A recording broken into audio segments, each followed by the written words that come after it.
IVM.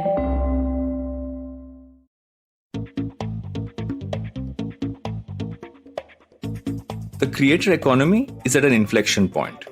Creators of all sizes and all niches are building engaged audiences, and through those audiences, building several unique ways to monetize these audiences beyond the traditional scaled advertising world. This is also being further accelerated by platforms that are helping creators build these forms of monetization by providing tools and a team that will help them structure and grow a pipeline of value for their audience, and through that, build a pipeline of revenue for themselves. One such platform that has grown substantially in recent times is TagMango. And today I have the co-founder and CEO, Divyanshu Damani, on the show to not just discuss his journey and the platform, but also get a broader view on where the creator economy is headed. I'm Varun Dugirala, and this Advertising is Dead. Right back with Divyanshu. $100. That's all it takes to begin your journey with Bitcoin and Ethereum. No, really. With CoinSwitch, you can start investing in over 100 cryptocurrencies with just 100 rupees. On top of that, there are zero charges for deposits and withdrawals, so you can trade, buy, sell, however and whenever you want. All of this, plus their extremely intuitive interface, makes CoinSwitch the perfect app for beginners in the crypto space. But don't take my word for it. Just download CoinSwitch for free and try it out for yourself. If you'd like more information on cryptocurrencies, tune into a show about crypto with me, Rohan Joshi, my new adventure on IVM podcasts. CoinSwitch, kuch to badlega. Welcome back to Advertising is Dead. I am happy that I'm finally doing this. You and I have spoken about doing this, I don't know for how long, and we're finally doing it. No, I'm thrilled to be here. I was always looking forward to this. Is one of the best podcasts on the Indian internet. Recently, I tweeted that as well. And I'm glad to be here. Thank you for inviting me. You and I have had many conversations offline about this. We've spoken about the creator economy. We've spoken about the entire space. Sure. I want to start off today by actually asking you, I know you started off as a creator and you kind of got into this, but kind of if you had to kind of do a bit of a flashback and say how you kind of got into the space and how that led you to setting up TagMango. I think that do a bit of a rewind on that one. Sure. Okay. So effectively, this is back in 2017, 2018. I was just out of college. So I graduated from St. Xavier's studying business and I got out of college. And in my final semester of college, I started creating content on social media. And this was like 5-6 videos, nothing serious. I was trying to kind of share my thoughts about books I read, conversations I'd had through a video format. And the inspiration for that actually came from a previous venture I was doing while I was in college itself. So this was like a social entrepreneurship venture that I had started in college called Wake Up Kid. And we were building a lot of social awareness videos on the same. And in one of the videos, me and that previous co-founder, we were like directly talking to the camera. And it got about 15,000-20,000 views on Facebook that time. This is me third year of college and I didn't understand like, hey, this is super interesting. Like what is happening here? 15,000-20,000 views is also not a joke. And when I got that insight in my final semester, also because I was like one of the underlying propositions was I was applying to some colleges outside India, like an HBS and a Stanford. It also helped me in profile building in a certain way, saying that, okay, I'm creating content, etc., etc. So the final 6 months of college, while I was doing that, I got really good hits on the video content pieces that I was creating. And when I got out of college, I thought that this looks super interesting as a space because then I started looking at it more from an entrepreneurial lens and less from a creator kind of lens, saying that if in the US, all of these individuals have built their respective distributions and then they can build their businesses on top of that, which is either through brands or through direct to consumer, that is super interesting. And if I've had the knack to actually communicate and I have the gift of the gab to actually put that forward, let's dive deeper into it. And that's when I took it up more professionally. 1 month out of college, I started getting invites from different places to come and speak there. And my dad was like, "Ye log tumko kyun bula rahe? Why are these guys calling me?" I was like, it's an interesting proposition overall. And then one thing led to the other. I built a lot of content on Facebook at that point of time. I built another social platform, like a Facebook page called the Soch Network. There we garnered like 700,000-800,000 followers as well, about 100 million views on that as well, and was just trying out different such online distribution mechanisms, but was not able to kind of figure out monetization for a long time. Then we continued talking, and that was the premise on top of which we started the company to solve for the monetization challenge effect. But to begin out with, like, this was the starting story of how I actually got into the space and what was the underlying thesis behind it.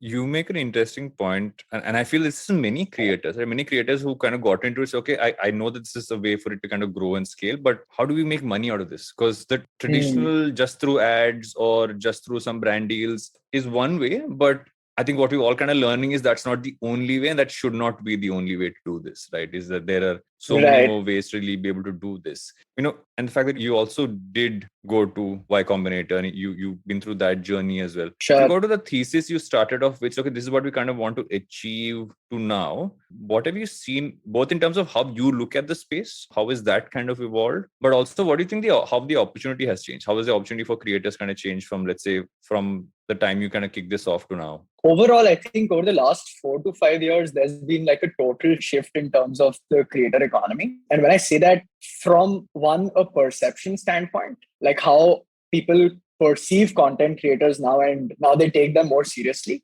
versus what used to happen back in 2017-18. When I used to tell an uncle that, hey, I'm doing content creation, they're like, ye sab kya kar rahe tum? Was the usual kind of response statement that used to effectively come.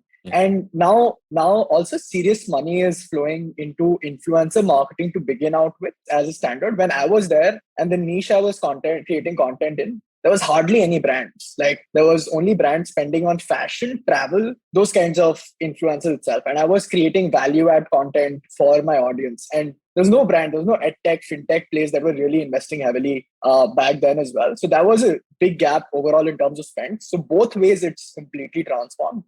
And now we are at what acted as the booster was COVID-19 itself. Once COVID-19 hit, then everything went berserk. And with the integration of Instagram Reels and the move out of TikTok, there was this huge barrage of content creators kind of coming in across different categories and testing different things altogether. So, and as of today, if I see, now content creators overall are becoming more and more mature overall in terms of their thinking. And a number of them are approaching it from kind of an entrepreneurial lens rather than just an artist lens. And that is what's the most kind of exciting thing for me. They are taking inspiration from a Logan Paul or a Mr. Beast who are building all these direct to consumer brands, be it through NFTs or through Mr. Beast's burger chain. And now a lot of them are thinking, okay, I have built my customer base. What is a product that I can kind of send or sell to this customer base, be it in the form of merch, NFTs, online courses, whatever that particular product might be, and start monetizing in long-term formats on the same. So that's a very clear shift in thinking that's happening. There's a long way to go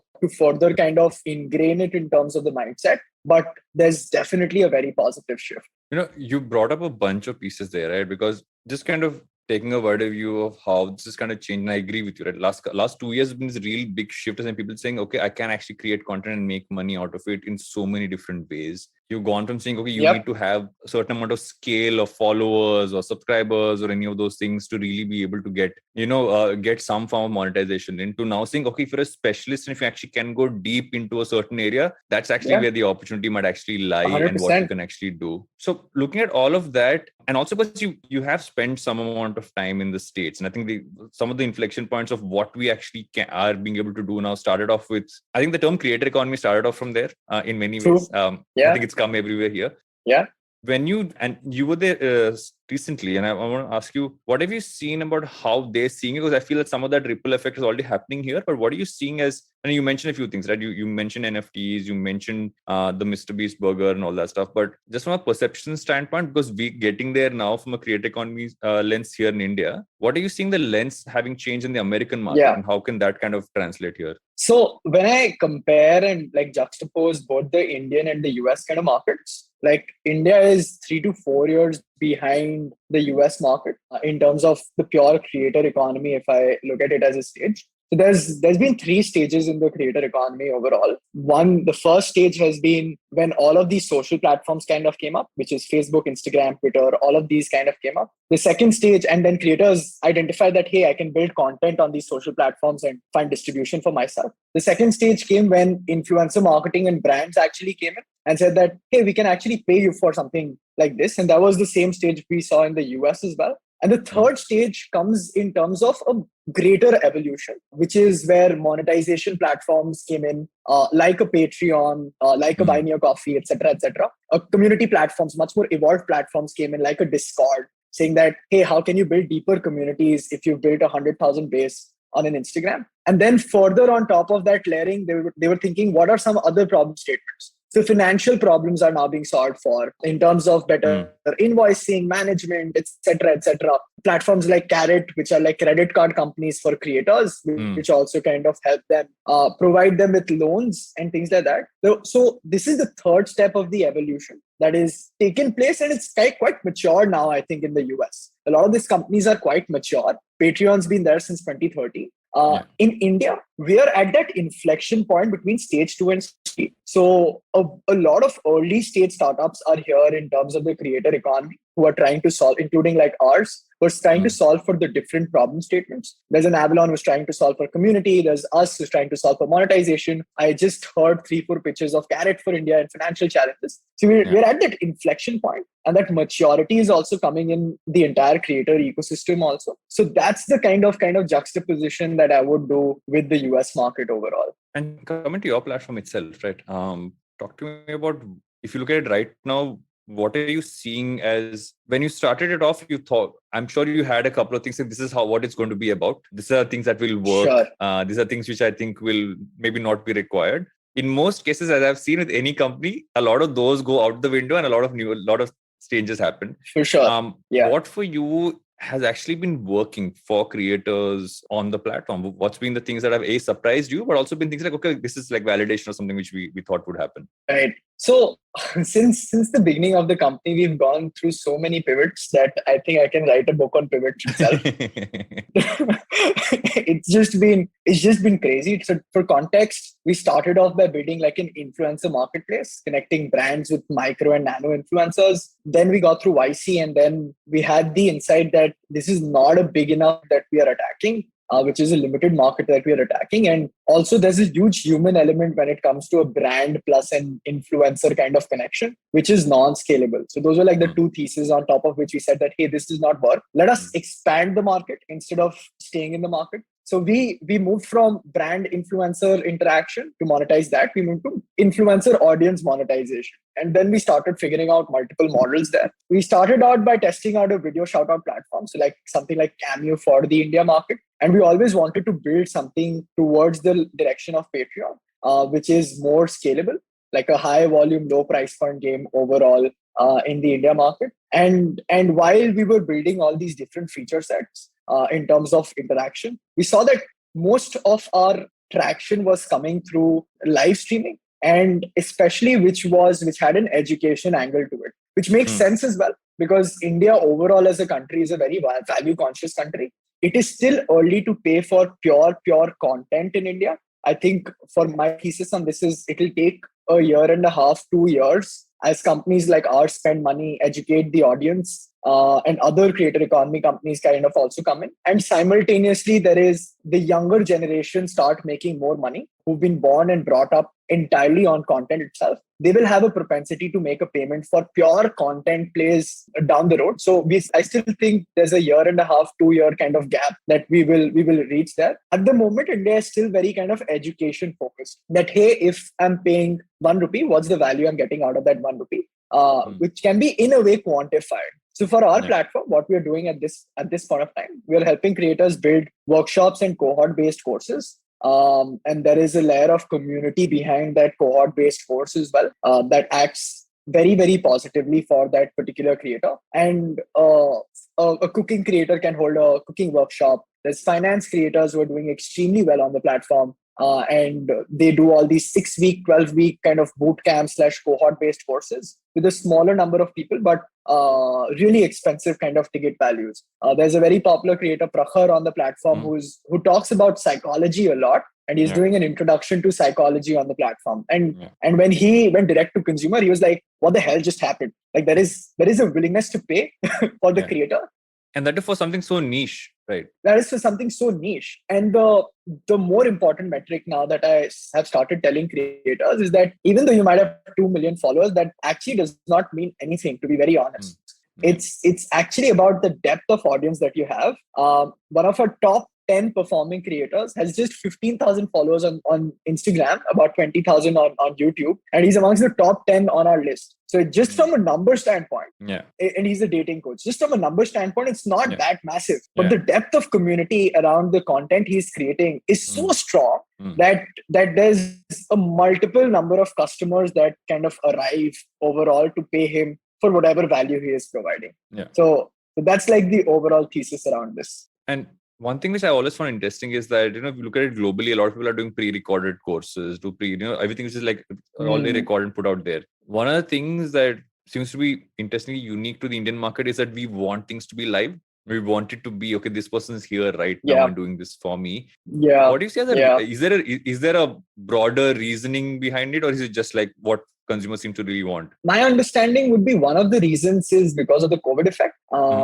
As we all moved towards pure live sessions and having live interactions, people became much more comfortable with that. And getting an opportunity to also kind of interact and have those questions answered real time for whatever subject that they are kind of going after was a much more lucrative kind of an attachment versus me sitting back at home and just watching some pieces of content.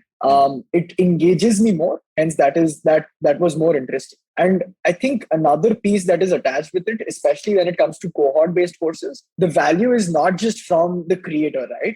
The value is also being a part of that cohort and being able to interact with other members of that cohort. And because of COVID, the opportunity for you to meet new people also reduced drastically. These cohort-based programs kind of became a breeding ground for people to actually find like-minded people on the same front. So that's like a very interesting thing I was thinking about. And this is something which was being solved for through these live cohort-based kind of interaction pieces as well. Those are two things I would think would make sense. And I feel the other interesting part about this entire space is you suddenly having, because till now, there's this, and everybody's quoted this one thing saying you ask kids across the world and they said number one thing they want to be is a YouTuber, right?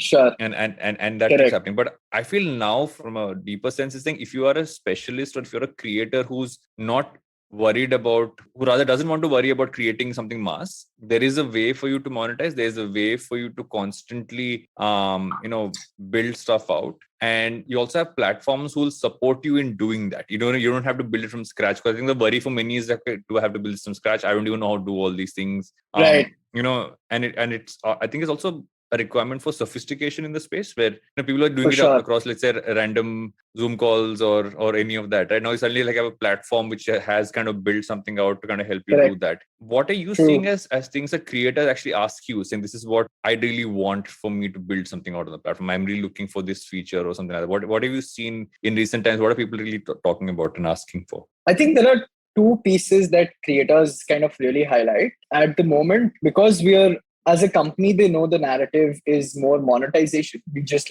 we're thinking of our brand tagline as well, and we put it think monetization, think Tag Mango. I'll take some insights from you after the podcast.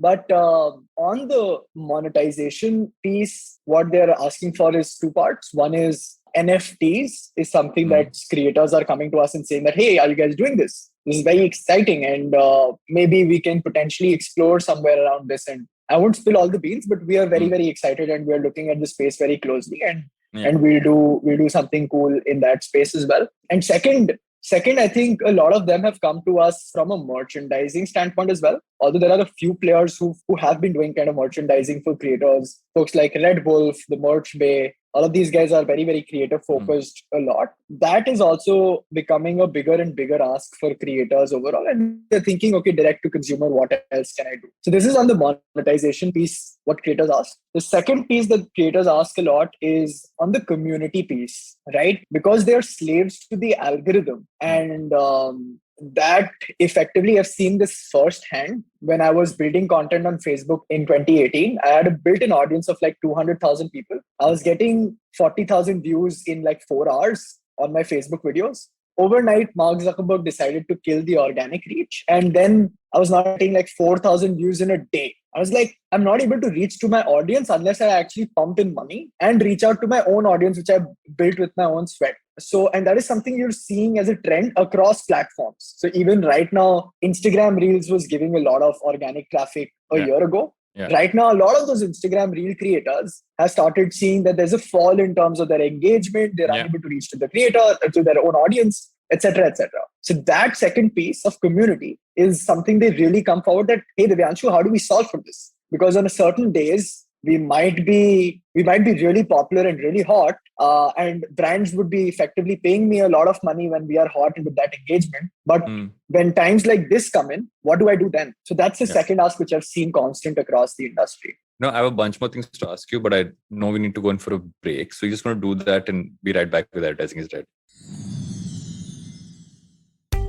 Are you looking for finance products and services that can enhance your personal finance experience? Are you looking for a space to talk about your financial product or service? And are you looking for a crisp talk show where the conversation is all about money? Well, your search ends here. Hi, my name is Anupam Gupta and I'm host of the Paisa Vaisa podcast, and I invite you for the conversation about your personal finance on each Monday on the IVM Podcast app or the website or on any podcast streaming platforms. See you folks. Welcome back to Advertising is Dead. We're still talking to Divyanshu. You mentioned NFTs briefly before we went in for break. And I want to ask you this because I think that too many people talk about it. There are too many things out there about NFTs, but at a base level for a creator, tell me how NFTs could really work for creators. I think at the base level, that's what, if you can dig into that rather than, because I know there's too much information. Whenever there's too much information, people get very confused about how this could actually benefit them, what they could do with it. So how do you say at a base level, how can NFTs help creators? So I think understanding NFTs, there are two pieces when it comes to what creates the value of an NFT in effect, and understanding that first is important to answer the question that you asked. One piece that drives an NFT's kind of popularity or word, let's say it's like a Mona Lisa. The art in itself is so good that it has inherent value attached to it. And once it's on the blockchain, it's the only unique piece that people can further purchase and then own it itself. So that's one side of the narrative. The second side of the narrative is that the art might not be intrinsically valuable, but the influence attached of a person, of an entity, of an organization with that art is what is valuable. And the bet is actually that the influence of that person will further increase going down the road. So, for example, like if in a 19-year-old Virat Kohli would have launched an NFT, which would just be a random picture he kind of clicked on his first day at training, for example. And he would have NFT'd that. And some people said that, okay, Virat's influence will increase down the road. And today he's at 170 million followers on Instagram and one of the most influential person in the country. So the value is attached with his influence itself. So that's the second piece for NFTs. So when it comes to creators, apart from the art and design-based creators, everyone else who's playing the pure influence and community kind of game fall into this category. And when they think of NFTs, it can be super broad-based, but having an angling or an inclination towards their own brand, and that correlation made with the NFT is very important. So for example, a Yashraj doing a Rasode Mein Kaun Tha, or a Slaypoint doing a Binod, or something which the audience or a mostly sane doing Dum Dum Army, or the things that she talks about, or a Bhuvan Bang doing a caricature of the different characters he's built across on YouTube itself. So having an already built-in kind of understanding with the audience around that NFT is, I feel, my personal opinion, is a much better way to kind of build an NFT, which can be in the form of an image, like a beautifully designed image. It could be in the form of a GIF. It could be in the form of a video clipping as well. So, I mean, that is a broad range of topic. You are betting that your influence will also increase over the next 10 years. And that is what the audience is in effect buying into. That is how creators should go about approaching NFTs overall. And that's actually an interesting point. It's in a way you're investing in the person, because I think the worry for many people is, okay, I'm not an artist, I'm not creating art. I'm a content creator, or I'm doing something else.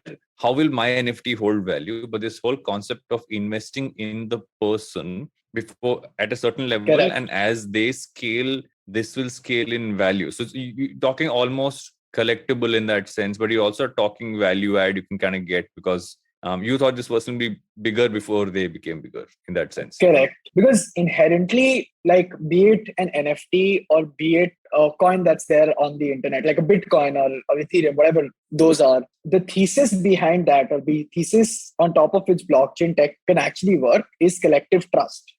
If the collective trust increases, so if 100 people believe that Bitcoin is worth 100 rupees and that 100 changes to 1,000 people, the collective trust around the value of the coin is increasing overall. So using that same analogy, so if you have 100 followers today who believe that the value of your NFT is X, and then you have 1,000 people saying that, okay, no, the value of owning into his own NFT or coin or whatever they've launched on the blockchain will be certain thing. The value, it's a pure demand supply kind of play. The demand will increase the price for it and you'll make more money on top of it. I think a conversation around this will be an entire episode to itself. So I think I will keep that for an extended conversation. maybe whenever we do part 2, which I'm pretty sure will be around this space. Done. I also want to talk to you about what the plan is going ahead at TagMango, right? Because I think you like you mentioned, you've done a bunch of pivots, and you come to the point where you're at. You've also been able to scale up the number of creators, the kind of things that are actually happening on the platform, and you've seen a certain level of scale there, and it's only getting larger in that sense. So what are the areas you're focusing on? Because in many ways, the areas you're focusing on also kind of detail out where this space is kind of going, right? So I want to kind of get a bit of perspective on that. That's very kind of you to say, and coming from you as well, puts a lot of kind of pressure on us to define the space too. I'll tell you how I look at the space and what we wish to do overall as a company. So I say this a lot, and this is the first time I'm saying this in public. I've done as well. Like, we really want to become the 6th logo behind the truck. So if there is a Facebook, Instagram, LinkedIn, Pinterest, Twitter, the 6th logo should be TagMango. And whenever anyone sees that logo, they can identify in their head that everything monetizable for a certain creator or an entity is available within that platform itself. So if you're doing, let's say, on the education piece, which is courses, cohort-based courses right now, then we want to diversify the different products that we can do both as virtual products and physical products, be it NFTs, merch, etc., and build a shop for the creator saying that, hey, if you want to buy anything from me, it's right here on TagMango itself. And that's the narrative we effectively want to drive. And at the moment and one of the advantages we have is that since we're in India and we are still at the cusp of the transition, there's not been a lot of players who are built for the creator economy because creator economy is maturing at this stage itself. We have that significant advantage to take learnings from the US and also implement that here in India as well. So that's what the long term, I've given you like a very long term view in terms of how we're looking at the space. But that's something we're going to build, and those are things we're already building in-house at the company. What you also have an interesting focus on is this whole concept of a creator house. And that's something which you're kind of setting up as well. Which I find very interesting because I've obviously seen a bunch of content around that happening in the US. Haven't heard that really being done in a certain way here. I'd love to hear more on that one. Okay. So in effect, we're launching this by the time this podcast comes out, we launched. But we're launching this creator house where we've taken a cool space in Juhu at the moment. It's a villa in Juhu. It's a beachfront kind of very Goa kind of vibe. And creators can come and stay along with us. So there are 3 rooms that they can stay with. So if a creator traveling from anywhere across the world, or even if in Bombay wants to stay with us, they can stay with us. There's a living area where there's a community co-working piece where they can work out of, brainstorm, collaborate with other creators, etc., etc. There's a bunch of cool areas they can even shoot content in. And we hold a ton of panel discussions, community meets, throw a lot of kind of creator parties as well and get-togethers overall in order to build that community. The idea overall is that creators build content in silos, and it's very difficult for them to actually find other creators and interact with other creators. We wanted to do some kind of a give back to the community so that we strengthen the community overall and it matures much faster. So this is the first space that we are opening, and we want to open more of these across the country down the road. But Mumbai, Juhu, if you're listening to this podcast and if you're a creator or someone interested in this space, reach out to us. We'd be happy to host you here. Sweet plug-in in advertising is dead. Of course. No, I find the concept very interesting, right? Because I feel that one of the things that makes any industry scale up is community. And not just community of people consuming stuff from the economy, but really people who are creating stuff in it. And which is why you've had that concept of clubs, I'm guessing, in all spaces for the longest time. That really helped build out entire industries, Correct. right? So Correct. I find this concept interesting also because I think it gives the ability to do a lot of collaborations as well between creators. I think it will also kind of lend to, for sure. And like you mentioned, like there'll be learning, there'll be collaborations, and also kind of gives people a sense of, okay, fine. Once again, this is something that has so many more people in it. So I feel like I'm part of something larger. For sure. I think creating from home for a lot of us has been like, I've been sitting in this spot for like 2 years now and recording. Sometimes maybe going to a space will make me feel like it's part of something larger. Otherwise, I'm just sitting here in my shorts at home and recording it, right? So exactly. I think it's very interesting. Yeah. What I do want to ask you though, which I think is the most important question I have never asked you. Why did you call it Tag Mango? That's like one of the most common questions that we get. Yeah, you've not asked me that question. I've never asked you the question. Since it's your show, so I will tell you both the honest answer and the PR answer. So I'll give you both sides of the story on this show itself. So the honest answer effectively is when we started off Tag Mango early in 2019, both Hassan and I, my co-founder, we've been from day zero very, very focused on speed, that we want to get things done fast. And one of the blockages we've seen that companies coming up with is name. That naam final karne mein 4 mahina laga diya, that register kab hoga, kab chalu hoga company. So we said no. We have a hard deadline. We have 2 weeks to finalize on a name. Even if we just find a good name in the 2 weeks, that's a good worthwhile 2 weeks. So that's the only task on our to-do list, find a name. And the only caveat that we had with the name was we wanted a .com name. We did not want a .co, .in or anything like that. A .com name, which is very hard to find in today's world. Yeah. We went on our journey to find a name. We were thinking on multiple levels. We were doing all kinds of permutation, combination, his family lineage, my family lineage, trying to find a name, a combination, very random words that kind of fit into the .com piece.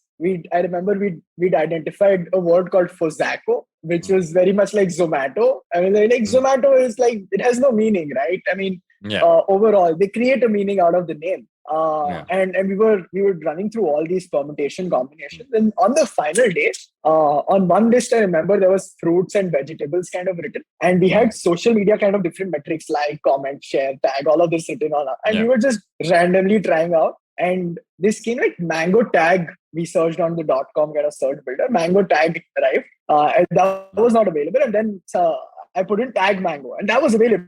And then I said Tag Mango, Tag Mango. It sounds a little funny, but it's got a catch to it. It's got a ring to it. Yeah. So you say, okay, Tag Mango. I called up 6-7 people of my friends and said, what do you think? What do you think? And they all said, yes, let's go for it. I said, okay, let's go for it. If in future something happens, then we might have to change or whatever it is. But right now it's Tag Mango. Now this is done with. This is 2 weeks. We completed our deadline. To-do list take. Now it comes to building the PR story. What do you say? I can't say this story. This is not an exciting enough story. When anyone asks what's the PR story, I say it was a very well thought name. I put in a lot of thought for deciding upon the name. And the core mission of the company is to build financial independence for people around us. And we feel that internet is the enabler for that. So Tag is a representation of the internet, and Mango is a representation of the common man or the aam aadmi. So taking that entire narrative, thank you so much.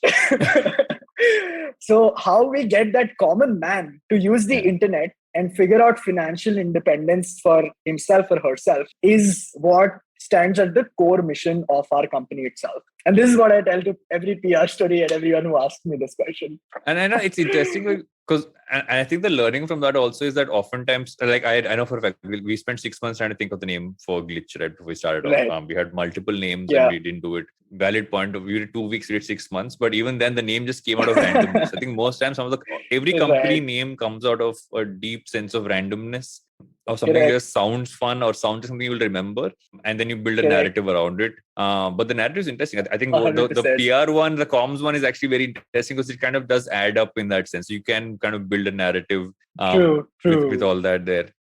True. So Yeah. I want to ask you that if I'm a creator today, if I'm someone who's looking to be a creator, let's say I'm someone just out of college. I've actually started creating content out of college right now, and I want to do this. If I were to sit down and say, okay, what are the opportunities I have to kind of build a career out, not just as a creator, but in the creator economy, what do you feel like broadly the opportunities are? Right. So effectively, I think there are two pieces to it. One is, of course, you can become a creator yourself and you can identify the platforms you'd like to attack and the niches that you'd want to build that content in. And one of the ways of actually approaching it is actually understanding what are your strong points or things you have knowledge bases in, and then starting to build a content or community around the same. For example, if you're an editor, then you can just build content around editing itself, and there's a community of people, even those are 500 or 1,000 people that kind of join in. That's a very, very deep community that you can monetize in an extremely big way. So first, understanding and approaching that in that format, that okay, a niche driven kind of approach to creation itself, if I'm thinking of becoming a content creator. And second, I on the content creator side itself, I usually share it with people, is that at every stage of different tech platforms, there are certain tech platforms that will give you more organic reach versus other tech, which we've seen across, like Facebook scaled organic reach, Instagram Reels is organic reach is there, but it's still on the declining trend. So your job as a creator is to identify as well, where is the organic reach, which is usually identified by when there is a gap in supply and demand, when the supply of creators is lesser compared to the amount of content that's being consumed. So right now, if you ask me which are those platforms, I would say YouTube Shorts is one of those platforms that you can distribute content in. LinkedIn and Twitter. These are like 3 platforms that are really giving a lot of organic reach to creators. And of course, Instagram Reels to some extent is still on in terms of organic reach overall. I think that's a smart way to approach content creation and how to go about building that community and narrative. And I'll just add one more point on top of it. Like, don't just think that creation only once you have 100,000 followers, then you can start monetizing, because that's the standard narratives that's been set over the last 3 years. Start thinking of monetization from day zero and do your own research in terms of what are the different ways you can monetize using your skill sets itself. So that is one area that you can potentially attack as a content creator. The other part, which is being a part of the entire like creator economy overall, I think there's a ton of opportunities. If you are someone really driven and smart, please join us. We'd love to get you guys on board. We're another plugin.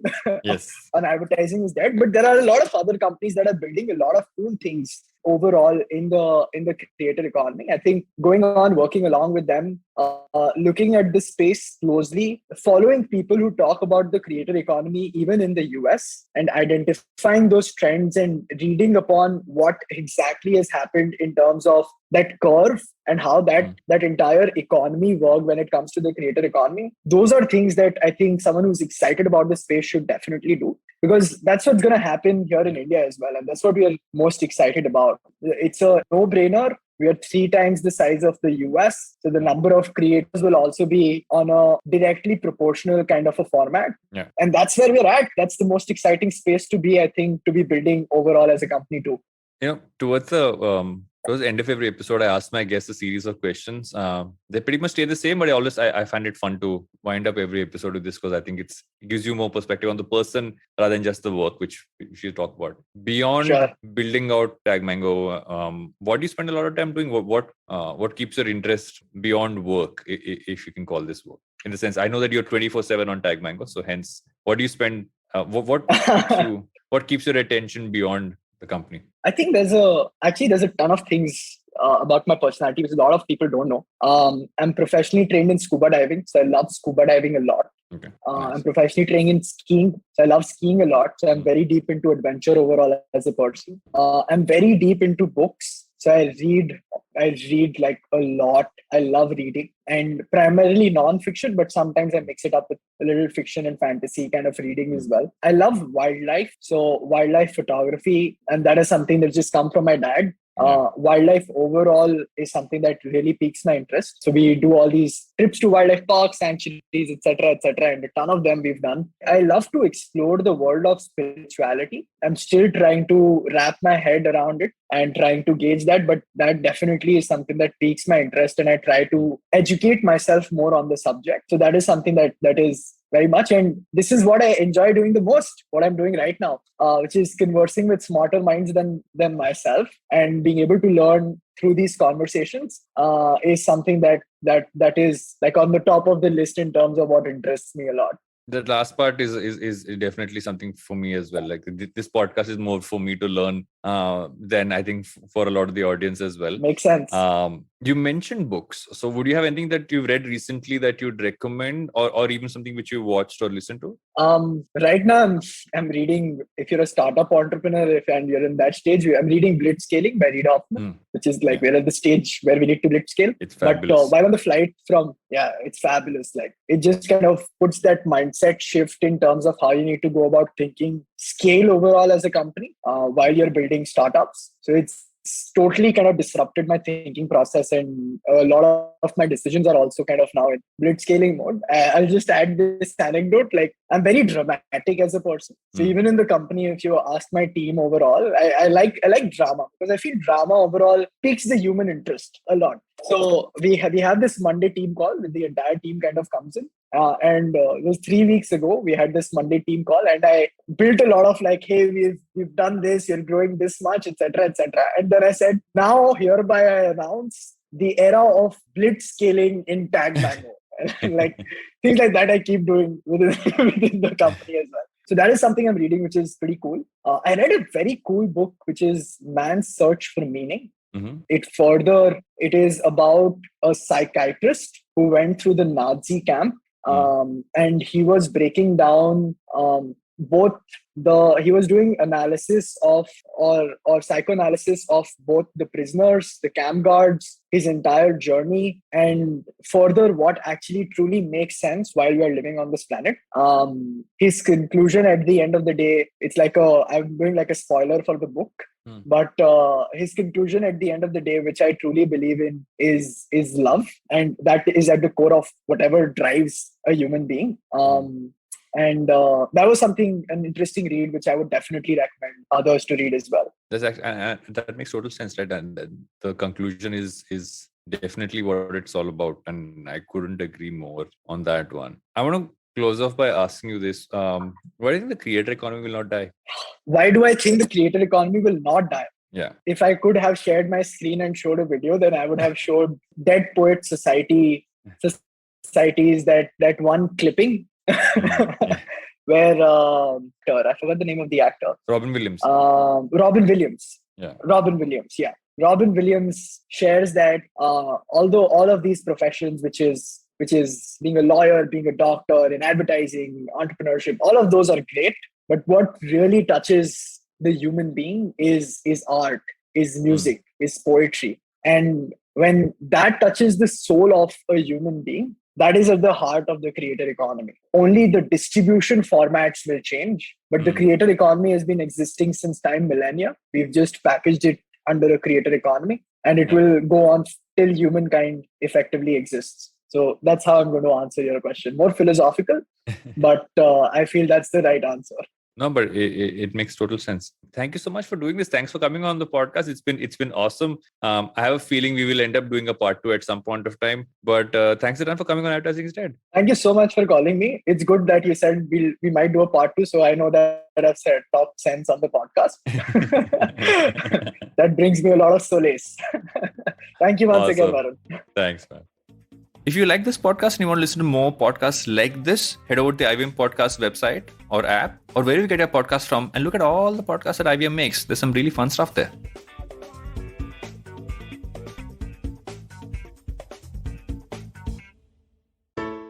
Hey everybody, it's been another great week on the IVM Podcast Network. On Raw and Organic, Kunal is joined by his close friend, national football player and fitness trainer Jyoti and Bure.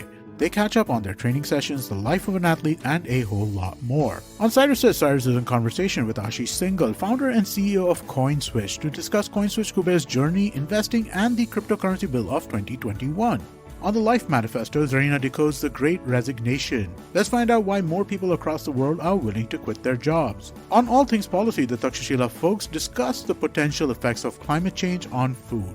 And on Say No to Drama, Chetna drops some truth bombs on happiness. Do follow us on social media. We're IVM Podcast on Twitter, Facebook, Instagram, and LinkedIn. And remember, if you're enjoying this show or any of our other shows for that matter, please do tell a friend. And finally, do remember that many of our shows are available on YouTube. You can check that out by going to our website, ivmpodcast.com/YouTube, where we have a list of all of our various YouTube channels. Finally, we'd like to thank the sponsors on the network this week: Cred, Bank of Baroda, HDFC Mutual Fund, CoinSwitch, Kuber, Intel, and Oxfam India. Thank you so much for making this possible. A wise man once said, "Traveling, it makes you speechless, then turns you into a storyteller." Well, listen to such travel stories and experiences exploring India on the Musafir Stories with us, Saif and Faiza. Catch us on the IVM website, app, or wherever you get your podcasts from.